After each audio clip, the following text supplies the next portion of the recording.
Babble Lab, a little bit of a unique presentation for the Children's Theater, a little different focus. Tell me what we can expect from Babble Lab coming up here in the next month or two here. So first of all, Babel Lab is for our youngest theater goers. The age group for that is preschool, ages 3 to 5, which no one wants to perform for. They're wrong, by the way. It is the very best, most important audience to perform for. But the reason they don't want to do it is they're scared. What are they going to do? What are they going to say? Are they going to somersault? Are they going to yell things at you? Are they going to get in a fight with each other?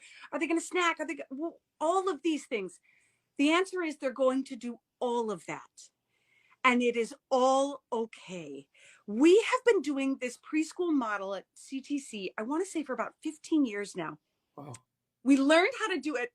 A Swedish troupe came in and really went through with us. Where's their eye line? Okay, get lower, get lower. There's their eye line. So what's important to see? Are the lights shining in their eyes? Move those. What are the sound levels? Okay, that's appropriate for an adult ear. That's not appropriate for a 3-year-old's ear. What about what's on their bodies when they come in? They're going to have shoes on. They're going to step on each other's fingers. Let's change them out when they get here. We're going to put them in something soft. We're going to have them put in booties. What about when they're with mom and dad? Okay, well, at a typical theater, you sit in your seat and then about 5 feet away from you, up high on a stage as a performer. What if we're all on the same level and mom and dad can sit with them? But how brave can you be if mom and dad sit 2-3 feet back on a bench? That's a little happier for grown-ups. And you can experience the show from the front. Nobody sitting in front of you. Nobody shushing you. Nobody telling you you can't be as you are. We know that 3-year-olds, 4-year-olds, 5-year-olds can listen while they are shaking, can listen while they're spinning, can listen while their heads, look side to side. Any parent who's ever said to their kids, "Did you hear what I just said?" And the kid repeats it back word for word, verbatim. They can listen as they are. So this is my favorite audience to perform for. I really cherish performing for this audience. You have to do the work. Yeah. Before they come in, you have to know what you're getting into and how you can help them have their first theatrical experience, their first experience with a live art form, most of them at all. And it's got to be good. It can be scary to go into a room you've never been, to see things you've never seen, to hear different sounds. We make sure to try and take that away. We keep our light levels up so you can always look around. You can always come and go if you need a break. And we want to make sure that this first art experience makes them want more. It sets them up for a lifetime of going, oh, that was something that was cool. I enjoyed that. That was pretend. I could be what I wanted to be. Nobody shushed me. Nobody told me to sit down. Nobody made me clap at the end. I'm the performer. I know they're not going to clap. I'm good. It won't hurt my feelings. But that's my dream about every day. We do this 10 times a week. And my dream every day is have the best first theatrical experience for this age group possible. And then keep them coming back and wanting more of these kind. Yeah, that's amazing. All the shows at CTC have some level of crowd interaction, or just the variable of somebody yelling something from the audience, because kids are a little more unpredictable than an adult audience. Is this entire program shaped around, banking on the kids, like you said, spinning in circles, walking up back and forth? You have planned for that, but is the presentation, is it structured around some of that? Is it maybe more of the interaction? Is it upped a little bit just to keep their attention? We absolutely factor those things you just listed, and they're going to do all of those. Sure. All of those and more. We factor those into the script. When we're writing it, we know if something happens behind me and my character doesn't see it, 100 kids are going to go, behind you, look that way. You're doing it wrong. Go that way. We factor in their participation into the script, the blocking, all the things we're going to do. Yeah. And then we try to maximize that. Okay, if they're going to say this anyway, do we tease it and do it more than once? Mm-hmm. Do we try to draw out of them that they want to tell me stop or keep going or don't look that way? Do we want to have it be a sensory experience where I come out into the house? Do I come out with something that they can touch, that they can hold? How do we create that bond between me, the performer, and those youngest theater goers? How do we maximize that for fun, for our relationship that we're going to create over the hour they're with me? And so that those are the fun pieces, knowing what they're going to do, predicting what they're going to do, Sure, sure. and trying to maximize them, while at the same time acknowledging every single audience is going to be different. Mm. And we have to keep our eyes and ears open the whole time. I do this on weekends 3 times a day. Boom, boom, boom. 1, 2, 3 in a row. And before I go into the next audience and the next show, I take a second backstage. I've got my costume all on. I say, okay, new group, totally different. Eyes and ears open, head on a swivel, just like your mom used to tell you when you were heading out on to drive on the highway. Keep Right. your eyes up, stay sharp. And for me, stay listening. That's a huge part of my hour with which each and every audience. You've talked a little bit about how the planning behind the scenes adapts for a younger audience, maybe a more interactive audience. You as a playwright, as an actor, how do you kind of, you mentioned the boom boom boom shows on the weekend. How do you decompress to go from one show to the other? And I guess the crux of the question, I guess, is how do you take your experience doing a show like this and then go back to a different audience? Is that a difficult transition, whether it's an adult audience or even an older children's audience? Is that a different thing, that, or is that just what you do as a playwright and a performer, and have that mentality to kind of shift and be a chameleon in some senses? It is different. You do have to set your mind for what you're doing. Now, in this particular show, it behooves everyone, me as the performer and me connecting with them as the audience, for those shifts and that breath, to take that with them. They need that too when they're this young. It's okay while we're in the middle of an activity to literally stop, feel the ground under your feet. They tell them this in class, right? Yeah. Breathe in, breathe out. You might hear them do it with you. Maybe you do it more than once.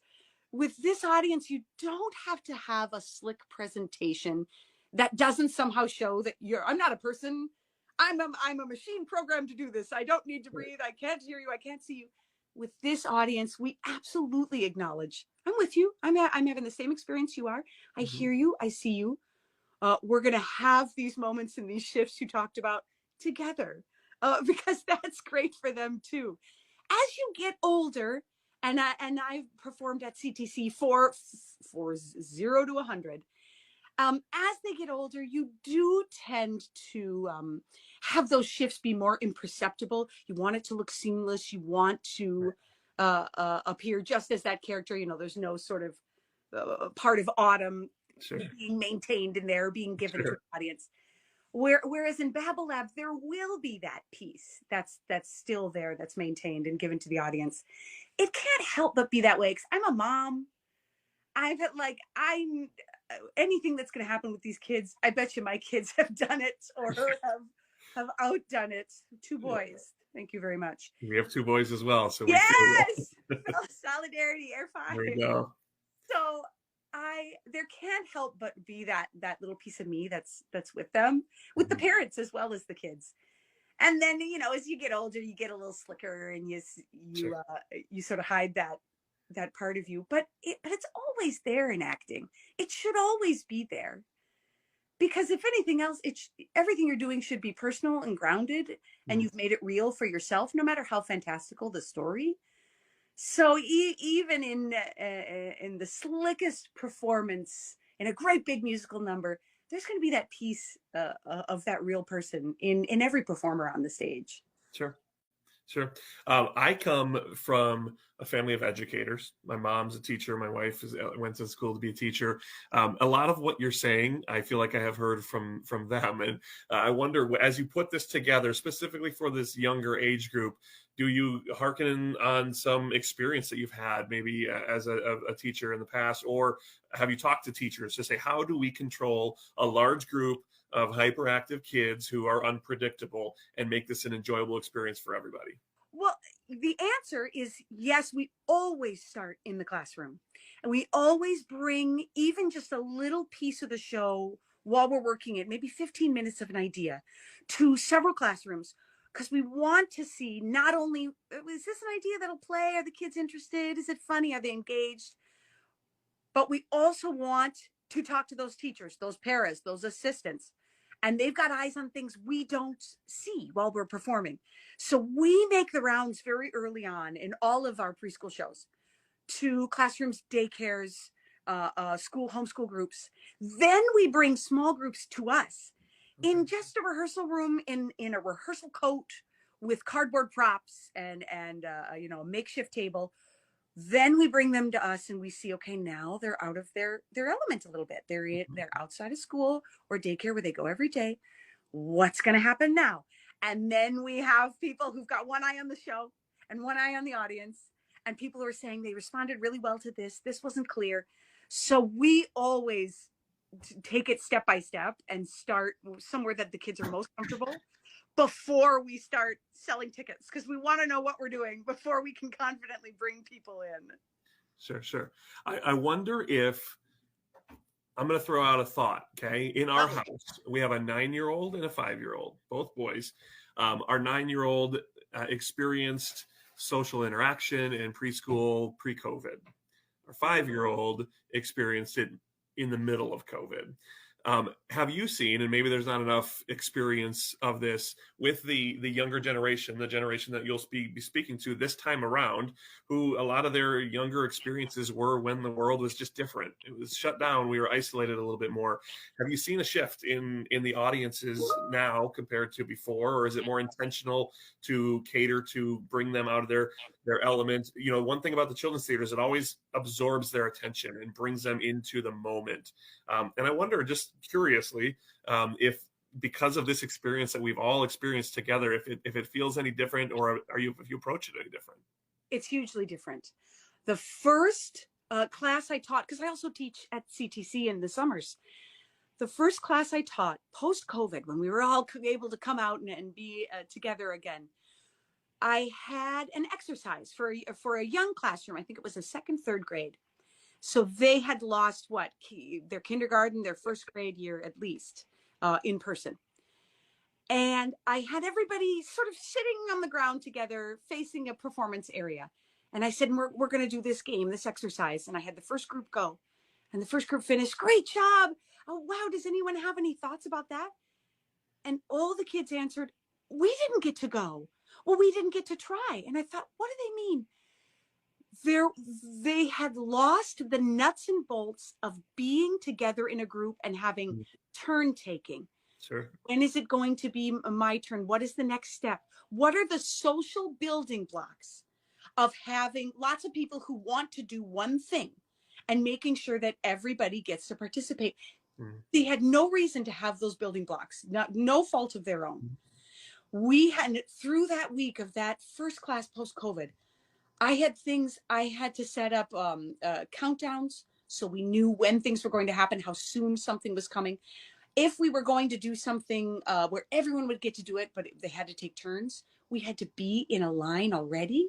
We had to already physically know, so they could check in and see down the line, know when their trip was coming, when their turn was coming. There was just the social building blocks of being together hadn't been built. And that has to factor in to what we're doing here, because a lot of our show, a lot of Babble Lab is nonverbal. It exists almost half in a world without speech. So our body cueing, our repetition, everything we're setting up for them to know the score, to know the game, to be confident in understanding the plot that's happening, it has to have those building blocks that they missed out on. And we're going to, as we get further out of COVID and with these ages that you're talking about, we're going to learn even more about what we took for granted. Yep. And what is now going to need to be taught, as opposed to being sort of absorbed through osmosis by being shuffled around with 30 other kids your age. Yeah, no, absolutely. One thing, last question for you, and I'll let you get back to your day here. One of the many things that we love about the Children's Theater is that all the performances will hit each of the audience members a little bit different. And for our family, again, we have a 9-year-old, a 5-year-old, mom and dad all go together and we experience these shows and we get in the car and we talk about it. And we all bring something different to that conversation. It's an amazing thing. I think that brings families together, brings different mindsets together. And you guys do such a great job from all the way in the lobby and the experiences as you're walking in to what happens on the stage to do that. Got to imagine there's a lot of thought that goes into the full experience, and not necessarily sending one message for everybody to take home, but just different opportunities for to speak to these different audiences in a way that just impacts them. And maybe that's just the impact of art that they take home with them, and the ability that they can be experienced and feel that. Am I onto something there? You're onto something, because we're talking about kids that are in the art world can be overlooked, and art is for everyone. And what you're saying is so important. And what you're saying about the ages, we expect big brother, little baby sister, the whole family to come along with maybe the one kid who's in that 3, 4, 5 age area. But we're ready then for baby sister, who's going to be in the back, or maybe we'll sit together down in the front for a little bit. We're ready for the older brother. We're ready for that full family experience. And we're also ready to make sure that the minute they enter the lobby, like you said, to the minute they go home, that this is a curated experience. We can't take anything for granted. And because we want it to be a lasting impact for storytelling, for their imagination, for them to get in the car and to have something to ask you about, or for you to ask them and for them to have a comment you wouldn't have thought about. We're just this week, as you mentioned it, we're writing that lobby script. What is going to happen? Who's going to come out? Who's going to speak? What are the important things they need to know? And all of that from the bye-bye, where they get a card that they can take home and cut up, and it has one of the puppets from the show that they can make. That all has to be thought about when it's with a youth audience and that family audience. It has to be thorough, just like you said, and we want it to be exactly that, so that even when you get home, now they take what's in their room, their pillows, their stuffies, they make the show, or maybe they make something completely different based on that. They're just excited that they were out and saw a live performance today. So it's, in order to have those ripples, it's got to have that preparation behind it. That's great. Babble Lab opens up at the Children's Theater Company March 9th, runs through April 14th. All ages show, catered towards preschoolers. But again, we've been to enough of these to know that it is a fun experience for the entire family. Autumn, thank you so much for your time. Thank you for what you do, bringing the arts to the younger generation, the younger generation, specifically with this one. We appreciate the time to chat today. Thank you. Take care.